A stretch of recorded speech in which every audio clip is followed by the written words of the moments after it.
Alright, now we're going to look at some of the different meshes that ship with Mudbox.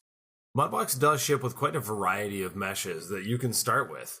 So now as we just look around at this basic head mesh, it's actually pretty nice. It's got decent loops, but other than just doing some basic sculpting on it, it's not really able to actually come back into a tool like Maya or 3ds Max for things like facial animation. It doesn't actually have an opening in the mouth that we can physically open up to make him talk.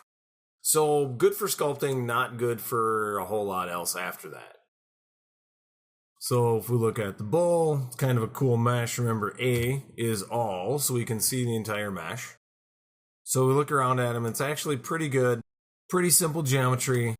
If I right click in the viewport here, I can actually go and find my wireframe and turn that back off.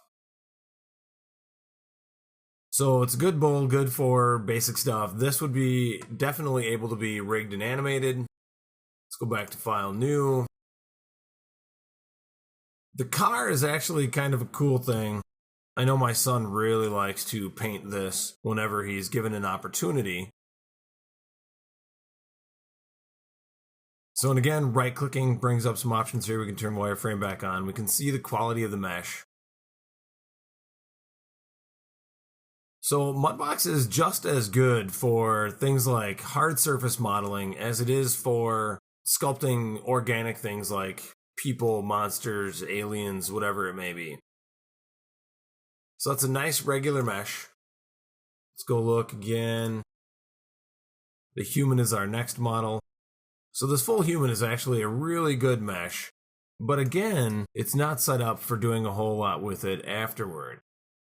I could definitely rig it and put bones on the inside of the mesh and be able to have a very good, very functional model for a lot of different things.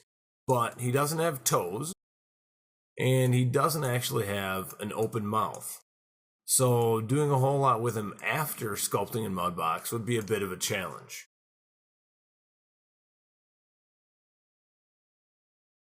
We'll skip the plane, it's a pretty basic object. And as we arc rotate around, if we want to see the whole mesh, we hit A.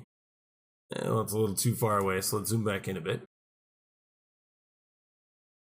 Nice little lizard, fun for sculpting and painting. It's a good quality mesh. Again, it doesn't have a mouth opening, so we wouldn't be able to actually open the mouth and get the tongue to stick out so we can do some more animation with him. But he'd be great for just running around. The sphere we've already looked at, nice simple mesh. The T-Rex is kind of cool. Again, A to zoom out to see all of the mesh. Good overall quality mesh. We might want to export this out. And the nice thing about a lot of this, all these meshes that ship with Mudbox all have nice UVs. So the UVs are all laid out for you. We could bring this object into something like Max or Maya and be able to actually cut an opening in the mouth and make it so that we can do a bit more with the animation of this kind of a model after the fact. And then the last mesh that Mudbox ships with is the tree stump. Now, it's actually a really fun mesh. It seems kind of strange, but it's a really fun mesh to sculpt. Trying to get all of the detail in things like tree bark is actually pretty cool to do. Then once you're all done with this, it makes a great addition to a lot of different types of scenes. But if you look around at a mesh like this and you really start looking at how the quads are made up, it's a good example of how to model an object like this. So again, Mudbox ships with a lot of different kind of basic objects that can give you a lot of practice and experience just doing some of the basic sculpting that's built into Mudbox.